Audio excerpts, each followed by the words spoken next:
This podcast is brought to you by Most Valuable Podcasts, leading the league in podcasting entertainment.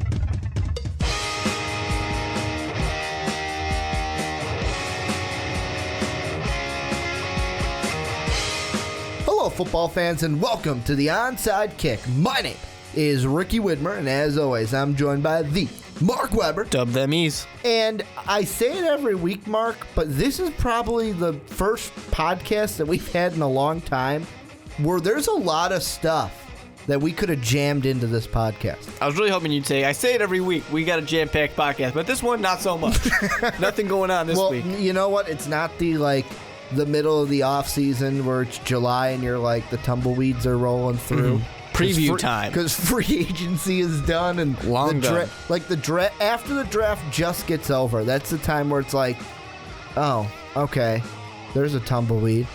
Oh, hey, there's Roger Goodell sitting in his chair waiting for next year, seeing how much money he's going to earn. Wait until he can get booed again. But this is the time where we have free agency we're less than 24 hours away as we're recording this podcast from the start of free agency. We also have mock drafts coming out. We have a huge trade between the Titans and the Eagles that when I saw it, I went, what the hell just went on? We're going to be talking about everything between Brock Osweiler at the draft and then obviously that trade being the DeMarco Murray trade. But let's start in Denver. Denver yesterday had a heart-filled day because it was Peyton Manning saying goodbye from the game, and he spoke. John Elway spoke. I felt like Gary Kubiak said more than he had to. All Kubiak had to say was, thanks for the trophy. Okay, bye, guys. That's all I had to say. Instead, he told a story where I went, okay, all you had to do was say thank you. But now, news is from out of Denver, or out of, I should say, everywhere in the NFL, that not only are the Broncos projected to lose Peyton Manning to retirement, but they could also lose Brock Osweiler to the Texans starting tomorrow. Yeah, this makes no sense to me from Brock's standpoint, because why would you go from I know they're losing some players, but why would you go from the best team in the NFL to this kind of middle tier 9-win team? Yes, they went to the playoffs, but that's only because Indianapolis sucked this year. Indianapolis was terrible.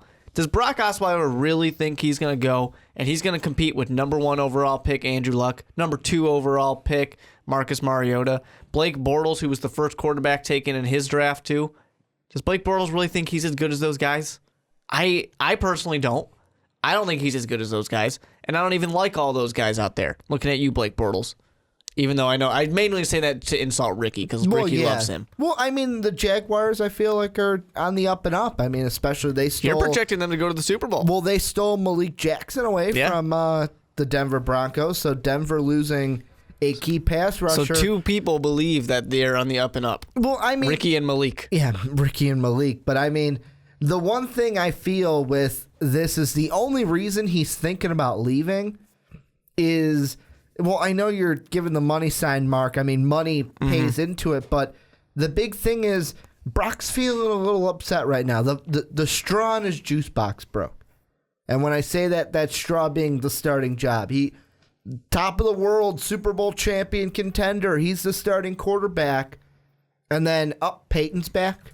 I got to take a back seat to possibly the greatest quarterback, maybe the second greatest, depending on who you side with in the Peyton-Brady argument. But the point is still one of the greatest quarterbacks to have ever played the game. Especially in the regular season. In the regular season especially. I mean, the news is that Brock and especially his parents were upset, and it rubbed them the wrong way when the Broncos benched him for Peyton. But the way I see it is, that's football.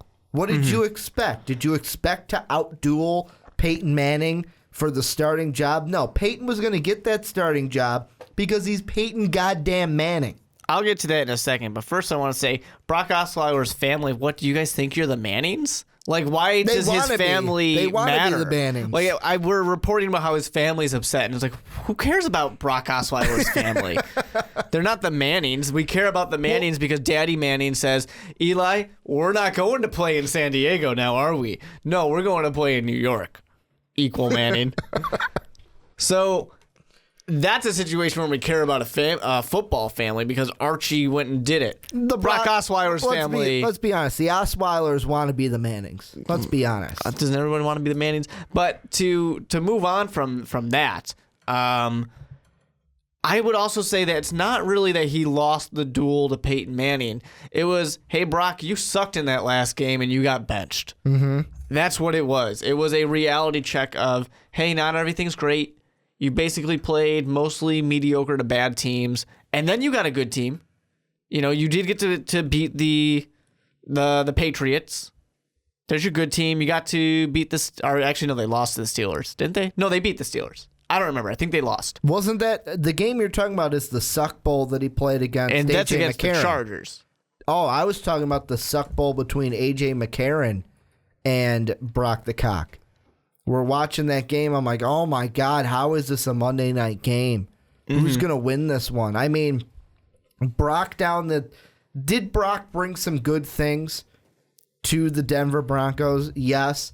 But in the end, the way I saw it was whenever Peyton was ready to come back, he was going to take the reins back because it's Peyton's last season. Well, I really don't even think it's that as much as, honestly, Brock Osweiler lost his starting job. He sucked when he needed to not suck. Mm-hmm. He was going to essentially lose that game against the Chargers, which would have, if I remember correctly, lost home field advantage. That was the 27-20 game. 27-20 game on January 3rd is what you're talking very about. last game of the season. They were essentially going to, possibly be able to lose home field advantage, if I'm remembering right, which then would have, some would say, propelled the New England Patriots to go into the Super Bowl. Or the Cincinnati Bengals. Possible. So he needed to be good, and he wasn't. He lost his job to Peyton Manning. Now, with that being said, I was saying before that they needed to make that decision to start him, and no matter what, he is your quarterback from now on. Because I feared that something like this could happen. I feared that if you bench him, once he's gotten that limelight and he did not do that bad, minus that, last couple games, game and a half, minus that, he did fine. He was a starting quarterback in the NFL. Benching him is going to be a big slap in his face, and he might not forgive you for that. In the way that another player we're going to talk about later, DeMarco Murray, isn't forgiving his organization even after they got rid of the coach. Yeah. He still will not forgive that organization. That's what I'm afraid of for the Denver Broncos. That, I was afraid of it then. I'm still kind of afraid of it now. But the Houston Texans, I don't think are really the answer to this question. Well, I mean, the Houston Texans, I feel out of anybody to kind of compete with the Broncos in order to steal away Brock the Cock-a-doodle-doo, it's got to be Houston, because you can come in and say, hey, you know what? Look at what we were able to do. You can say, okay, I know Andrew Luck was injured. Let's take that with a grain of salt. Come on, Brock. You're not stupid. Yeah. We know you're not stupid. But look at what we were able to do with our quarterback situation. Look at the kind of numbers that DeAndre Hopkins, one of the wide receivers that we've got comments and I got tweets about on Twitter, how he was not in our discussion. Nope, he for was top not. Wide receivers of 2015, even as an honorable mention. 2016, thank you. Even having him, just saying, hey, look at the numbers he put up. You can get the deep ball to DeAndre Hopkins all day, every day. The only thing we really need to find you is a running back, because we're letting Arian Foster go. I think it could be a good spot for Brock to just say, if he needs a change of scenery, if the benching of him to Peyton Manning really rubbed him so wrong, then fine, get out, change of scenery. Houston could be a nice place, but I will say this: if you go to Houston, you're probably not going to win any Super Bowls anytime soon. No, that's the big thing for me. It's kind of a win now situation in Denver. They can still strike right now. And Brock Osweiler is a great quarterback for Gary Kubiak and what he wants to do. Going to Houston, the only thing Houston really had going for itself was the defense. Everything else was mediocre. And it's a good defense. It's not a great defense. They need a reliable quarterback, though. And Brian Hoyer, Hoyer's not reliable. I'm sorry if you like Brian Hoyer. He's not reliable. No. Ryan Mallett they got rid of. TJ Yates is a joke. Brandon Weeden, like, he's never going to be a reliable starter in this league. So Because he's going to retire soon. if you're Houston, you're kind of, I'd feel like we got to be all in to get Brock, because this is going to be, otherwise, if you're Houston, your plan B is, well, great. I hope that Bill O'Brien can get either Christian Hackenberg or Connor Cook in the second round. Hey, maybe if you're lucky, you'll get Chase Daniels. Chase, Free agent. You really want Chase Daniels? He's a free agent. But, I mean, that kind of begs the question, yes, Brock Osweiler did good things while he had the opportunity here in Denver, but do we really, truly believe he is a starting quarterback in the NFL? Brock, I think he can be at least an above average quarterback. Do we think he's going to be an above average starting quarterback? The most I would put right now is he could be a competent quarterback. Mm-hmm. Competent. To where if he was my starter, I'd be like, okay, cool, we got a starting quarterback. Yeah. We wouldn't have a Peyton Manning. We wouldn't have a Tom Brady. It's kind of the same situation right now that I view Teddy Bridgewater for my Vikings. Do I think Teddy Bridgewater is the greatest thing since sliced bread? No. He's got to improve on some things. But do I think, okay, we have a competent quarterback? Yes, I do. That's how I view Brock the Cock. It kind of scares me for Brock because he had such a great team. He had an all-star team without a doubt. And, he's got this great team. He never showed anything that amazing, but he was good. He was about average to slightly above average. I don't want to put him too much beyond that. He was a great game manager. And there's nothing wrong with being a great game manager, but I don't know that the Houston Texans need a game manager. I think they need a quarterback. And I don't necessarily know that that's what Brock Osweiler is going to be. One thing that always kind of worries me about him is those 10 touchdowns in 8 games. That's nice. Nothing amazing, but it's nice. It's definitely not something I'm going to be upset about. But 6 interceptions in that time, too. That does kind of worry me. And some of those kind of came in bunches at the end. That's something that I think would concern me. You look at what the tape that you have, the teams that he was playing didn't play that many good ones. I mean, like we were saying, Steelers and the Patriots, those are definitely good ones. The Bengals are going to be good, but playing the Chargers twice, playing the Bears, playing the Raiders, none of that is anything that really was going to be that big of a struggle for him. So you really have this situation where you are kind of putting up a risk. No matter what, this is going to be a risk. You're kind of looking at a Matt Flynn situation with a little bit more game tape of saying, hey, we got this guy. More than just one game. Hey, Matt Flynn's played a couple games. No, I'm talking about before he got the big contract. It was that one game against, what was it, the Lions? Where he threw for like 4 or 5 touchdowns. Yeah, he killed the and Lions. Then he got the big contract. Yeah. It was that one game. So you got more to watch, but honestly, it's like you had some good stuff. You don't have the extended period of time, and now you got to pay him $15 million. Like you're gonna have to give the guy a huge contract because look at what Sam Bradford just got, and this guy doesn't want less than Sam Bradford. Sam got 12, I believe it was. So he's not gonna want less than that. And this is a guy who played 8 games. I mean, he's played some games in the past, but he started 8 games this season. 10 touchdowns, sure. Under 2,000 yards, 6 interceptions. Not bad, not great. Just kind of average to slightly above average.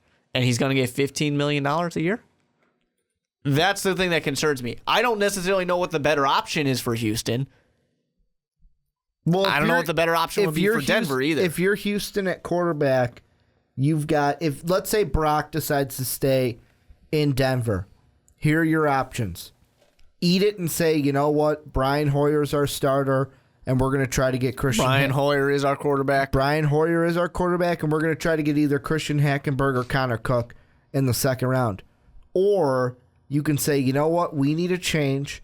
We can still try to draft one of those guys in the second round or later, but let's go out there. Let's try to get a Ryan Fitzpatrick. Let's try to get and I kind of hate to say, I hate to say it, that Ryan Fitzpatrick. They tried to get Ryan Fitzpatrick. They did that. Ryan Fitzpatrick is not going to come back to Houston because he was traded from Houston to the Jets. So why would he come back? He'll probably go to the Bills in my mind. He was there. He was already there. I know, but he doesn't want to go to them. Now it's a new regime there. He wasn't there when Rex was there. You got 1 year. 1 year to go to the playoffs. You got 1 year. But your next best quarterback after Ryan Fitzpatrick is Robert Griffin III. And that's not to me, RG3 is not a guy you want leading the Texans. Supposedly, a lot of people are into him. Well, Supposedly, a lot of people are. I'd be into him if it's like, you know what, I've got Brian Hoyer can be my starter, and Robert Griffin, I can just try and test him out and see if he'll actually work. I mean, with the Houston Texans, the only thing that kind of intrigues me about RG3 is RG3 played his college ball in Texas when he was at Baylor, so maybe the Texas connection maybe that heat will come do back well for in. him. And maybe just a change of scenery will work with RG3, but really for me, it's if you're Houston, you want to get Brock, or you're looking for a quarterback in the draft. You're kind of stuck. You're kind of stuck in this bad situation. Quarterback purgatory. Yeah. That's the thing. There's a lot of average quarterbacks out there to slightly above average. There's a few great quarterbacks, and then there's a good amount of bad ones, too.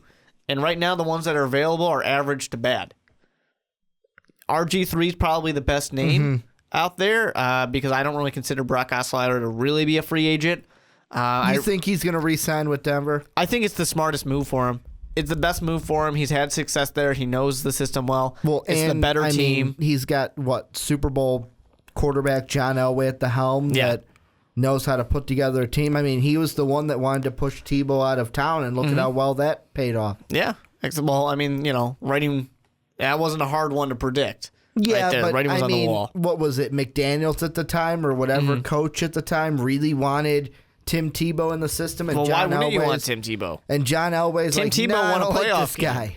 Tim Tebow won a playoff game. But How many John playoff Elway didn't games? like him. How many playoff games has Brock Osweiler won? Big old goose egg. That's right. Big old goose egg. What about RG3? How many playoffs has he won? How many playoff games he won? I think he's 0-1. He lost, or he got injured in the one playoff game he was in, right? Yeah, but that we can count that as a leg? loss. That was the stanky leg game? That was from then on, his career was over. That was the big old stanky Now he's just leg collecting game. paychecks. But to me, I feel like Brock, I really don't know where he's going to sign. If I had to say right now, I'm going to go balls to the wall and say he leaves and goes to Houston. I think the only way he goes to Houston is if Houston's saying, here's $15 million, and Denver goes, here's $8 million. He's going, all right, see ya. That's if it's that big of a difference, that's the only thing I see that brings him to Houston.